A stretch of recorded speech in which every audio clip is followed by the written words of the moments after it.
दिल्ली के सीएम अरविंद केजरीवाल को supreme court ने अंतरिम जमानत दे दी है, लेकिन आपको बताते चले कि केजरीवाल को राहत मिली है, रिहाई नहीं। सुप्रीम कोर्ट ने ईडी की गिरफ्तारी को चुनौती देने वाली केजरीवाल की अर्जी को बड़ी बेंच को ट्रांसफर कर दिया है। जब तक बड़ी बेंच में सुनवाई पूरी नहीं होती तब तक के लिए दिल्ली के सीएम को अंतरिम जमानत मिल गई। उधर राउस एवेन्यू कोर्ट में ईडी की चार्जशीट पर संज्ञान लेने के बाद आज अरविंद केजरीवाल वीडियो कॉन्फ्रेंसिंग के जरिए पेश हुए थे। दूसरी ओर सीबीआई केस में दिल्ली की राउस एवेन्यू कोर्ट ने अरविंद केजरीवाल की न्यायिक हिरासत 25 जुलाई तक के लिए बढ़ा दी है। अब सवाल यह है कि आखिर आज सुप्रीम कोर्ट के फैसले के मायने क्या हैं, उसे समझाने की कोशिश करते हैं। सबसे पहला सवाल कि आखिर केजरीवाल जेल से बाहर आएंगे, कब आएंगे, इसका जवाब अभी नहीं है। कैसे, आइए आपको समझाते हैं। 21 मार्च को केजरीवाल को ईडी ने गिरफ्तार किया था, जिसके खिलाफ केजरीवाल हाईकोर्ट गए थे, लेकिन हाईकोर्ट से राहत नहीं मिलने पर सुप्रीम कोर्ट का रुख किया, जहां उन्हें जमानत मिली है। लेकिन शराब नीति मामले में केजरीवाल को सीबीआई ने भी गिरफ्तार किया था, जिसकी चुनौती हाईकोर्ट में दी गई और इस मामले में सुनवाई 17 जुलाई को होनी है, यानी केजरीवाल जेल से अभी बाहर नहीं आएंगे।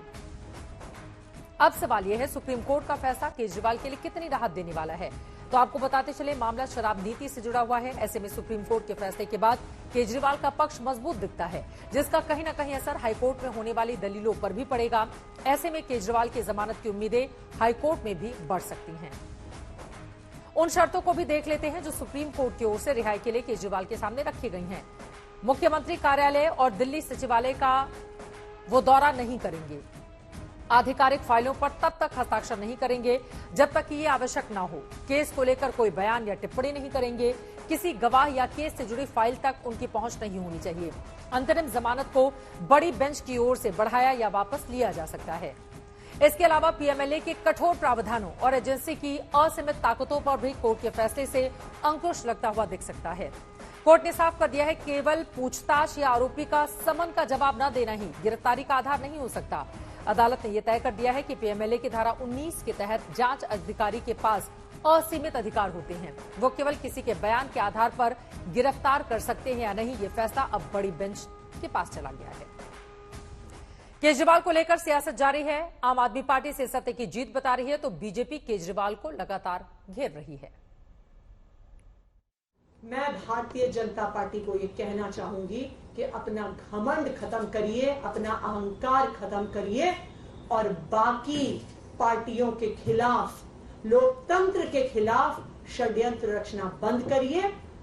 सत्य परेशान हो सकता है लेकिन पराजित नहीं हो सकता।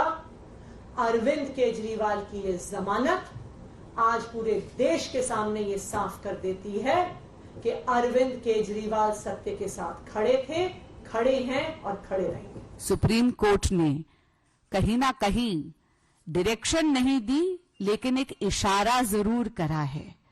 सुप्रीम कोर्ट ने यह इशारा करा है कि जब भी कोई भी कॉन्स्टिट्यूशनल फंक्शनरी इस प्रकार के अपराध में लिप्त होता है तो उसको अपने पद से इस्तीफा देना चाहिए।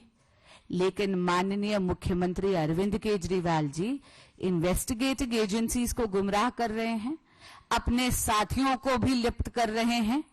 कभी सौरभ भारद्वाज जी का नाम लेते हैं, कभी आतिशी जी का नाम लेते हैं, कभी दुर्गेश पाठक जी का नाम लेते हैं, पर सत्ता के मुंह में इतने मदमस्त हैं कि सीएम की कुर्सी को छोड़ने के लिए वो तैयार नहीं है।